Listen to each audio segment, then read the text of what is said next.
This is 7th Generation Warfare, and I'm your current host, John Nelson. And in this episode, we'll be continuing to look at Marine Corps Doctrinal Publication number 1, Warfighting. In this one, we'll be looking at the human dimension. We are still going under the nature of war, which is the first chapter. We have quite a bit left of this book to go.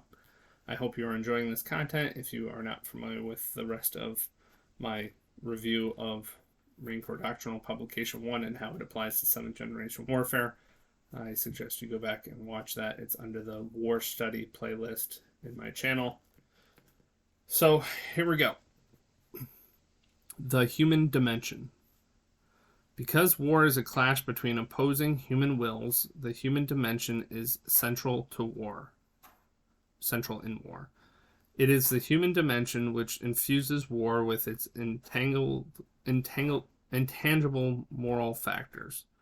War is shaped by human nature and is subject to the complexities, inconsistencies, and peculiarities which characterize human behavior, like my inability to speak or read.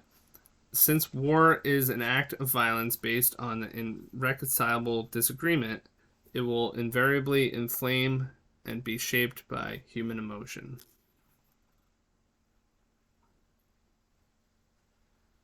So, which infuses war and its intangible moral factors. Are moral factors intangible? I guess certainly if you are trying to fight a third generation warfare and you send your troops out to the front line and a couple of soldiers decide they don't want to shoot the enemy, then yeah, that's an intangible moral factor in a third generation warfare. But when it comes to sixth generation warfare, that's really what it's about. Is what your morality is and finding your will. So I don't think that necessarily applies. But humans certainly are complex, have inconsistencies and peculiarities. In sixth generation warfare, you have to find that out for yourself.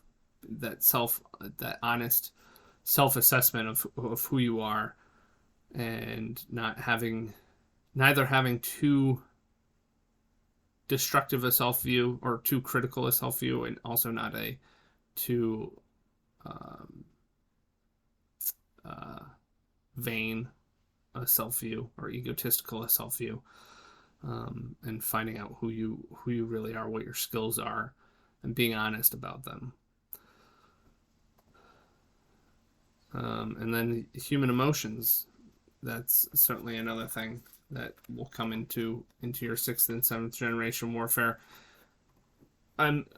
It's interesting to ponder again. I touched on this on I think in the complexity chapter about how as seventh generation war continues, on the first generation of hopefully more than 7 generations to fight seventh generation warfare in my lineage, how my descendants and their individual complexities, peculiarities, and things like that, how that will shape the nature of the 7th generation warfare. I mean, I have a personality that leads me to do and accept certain things, but my children might be completely opposite. But if they still pick up the flag and charge into the battle of 7th generation warfare, how do they make it work for them? And so, as a 7th generation warfare fighter, we're not entirely leaving it up for them. We're trying to assess, as our kids are growing, what their strengths and weaknesses are, so that hopefully we can present a framework that is suitable and likable for them. If we just have a framework that is based on our own will entirely and is just a mold that we want all our children to fit into, then our children are likely going to regret it, because they're just going to be like, this is just a thing that dad did. And this is a thing he's pressuring us to do, instead of doing it in a way that is fun for them that works with who they are. So that's really the goal of seventh generation warfare, is framing your fights, your individual battles, and your campaigns in such a way that your units, that the units that come after you to the battlefield can continue to fight. War is an extreme trial of moral and physical strength and stamina. Any view of the nature of war would hardly be accurate or complete without consideration of the effects of danger, fear, exhaustion, and privation on those who must do the fighting.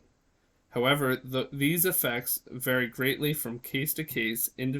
Individuals and peoples react differently to the stress of war.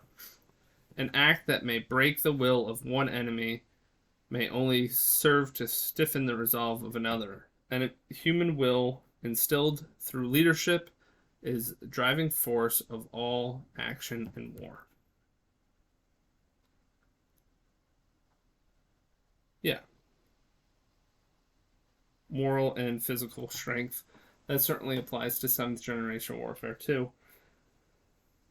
It can't be something that you know, in the beginning, when I introduce myself in these shows, I say I'm the current host, John Nelson, not because I intend on quitting, but because I intend to be seeing through this effort for such a long time that I do it till I die, and then one of my children or somebody else, maybe a follower of the channel, takes up the charge of the channel.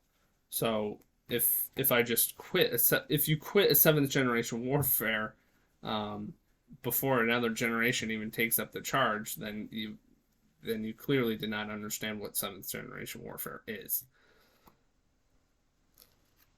It's also true that the effects vary greatly from person to person. In conventional war, you can see it's become kind of a stereotype that the people who were on base, not in infantry units, tend to be more vocal about their post-traumatic stress, and maybe they did see some horrific things, but it's just kind of a joke amongst some military veterans. Not to say that combat veterans don't have post-traumatic stress, but it's just to highlight that, I guess in that case, it's the idea is that the people who are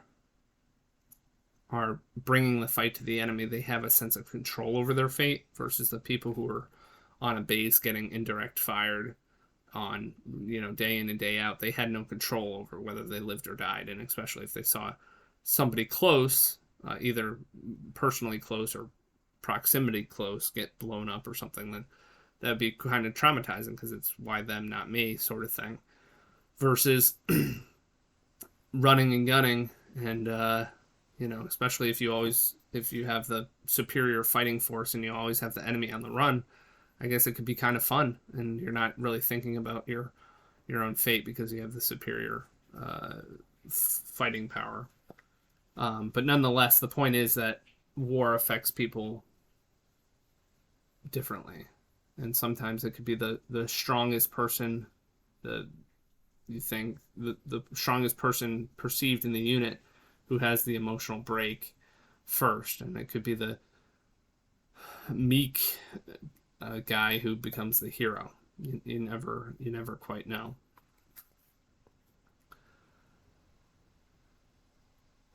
When it comes to human will instilled through leadership as the driving force of all action in war,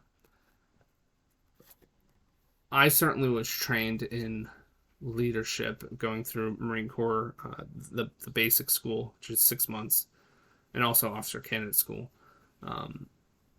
I tend to disagree a lot on the concept of leadership. I think we should be striving to get our children to the point that they don't need leadership. That's not to say in certain realms of life you should know when to subject your will to somebody who's who's clearly more experienced, if subjecting your will to them will bring positive and beneficial results. Don't ever subject your will to somebody just because they're in a position above you. And personally, try to avoid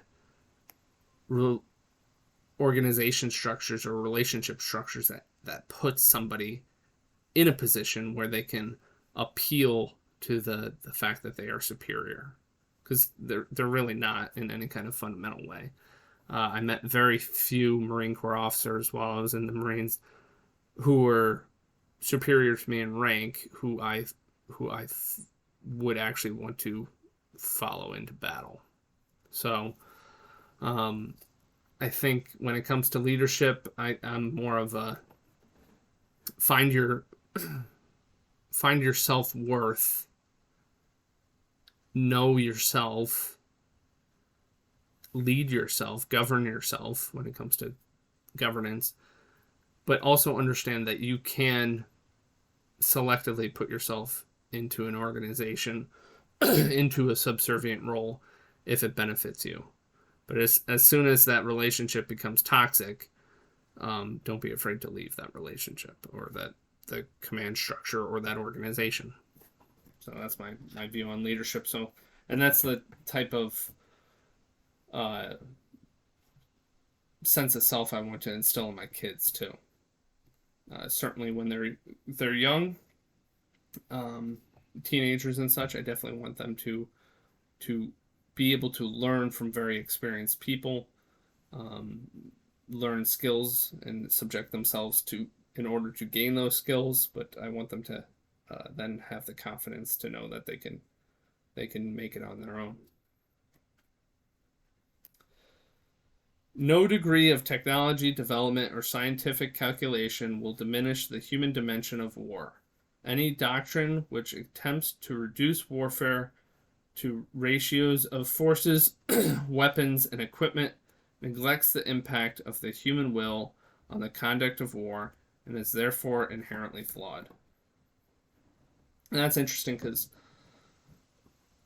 it's precisely what a lot of people do when they're, if you're eyeing up, say, the United States military versus the Chinese or, the Russian military, they're looking at number of forces, number of units, number of ships, number of long-range missiles, things like that, and that completely negates the will. And in conventional war, it's hard to really get a sense of what the will of the enemy is looking like, because there's so much propaganda and everything else around it. How do you really judge that? But for 7th generation warfare, I would say, no level of technological development for sure. I don't think technology doesn't make life better. It really just moves the expectations. So that when a new piece of technology comes out, there's initial adoption. Those who adopt it early enough and are in a position to benefit greatly from it. But by the time it gets accepted by the mainstream, it's just an expectation. So now that cell phones are in everyone's hands, it's expected that you're to be on call 24/7, which is a liability in just as many ways as it is an asset. So technology won't make our 7th generation warfare better. Scientific calculation, not going to make it better. You can look at studies about parenting strategies and such, but how much do you trust science first and foremost? But how much does it actually apply to what your family is? I think the best science for 7th generation warfare is just the act of doing it, because your family's lineage, your gene pool your family's temperament and heritage and all culture and all these things are going to play and be unique to you. So if you can, I'm not talking about turning your kids into guinea pigs or lab rats, but if you can view seventh generation warfare in a scientific lens, in a sense, some things you will be able to come up with hypotheses on, and run an experiment on the entire duration of your children's life, and then the control group would either be yourself or the generation after that. If you can run multi-generational experiments, I don't actually think turning your kids into test subjects is good, but if that's the way you can look at it, of like, hey kid, let me sit you down now that you're an adult. This is the parenting strategy we adopted for you. We were thinking at the time we adopted this parenting strategy that if we did this, and this, the outcomes, the effects to your personality could have been this, and this. And communicate this to them when they're about to become parents, and then see what they do. And then together you can kind of compare. There's still the individual will of the children, and so it's never going to be an exact science, but at least you can get a sense multi-generationally what is working and what is not.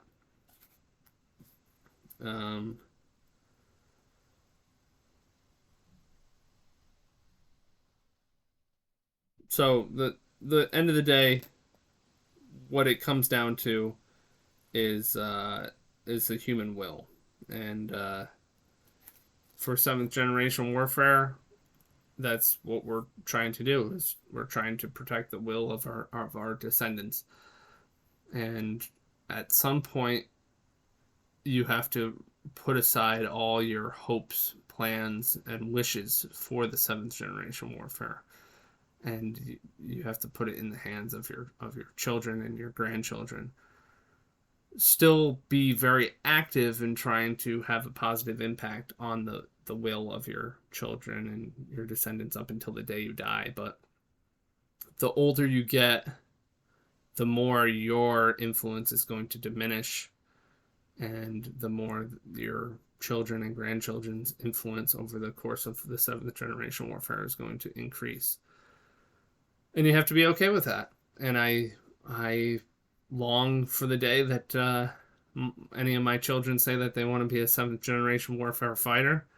And more so than that, I'll gladly share with them all the lessons I learned. But I long for the day that they say, Dad, you sit tight, rest up. I got this. I got the flag. I'm charging into battle, and you don't need to worry anymore. I think that would be pretty cool. But until then, we're going to continue to read Marine Corps Doctrinal Publication number 1, Warfighting. I hope you are enjoying these videos. Please like, subscribe, and share.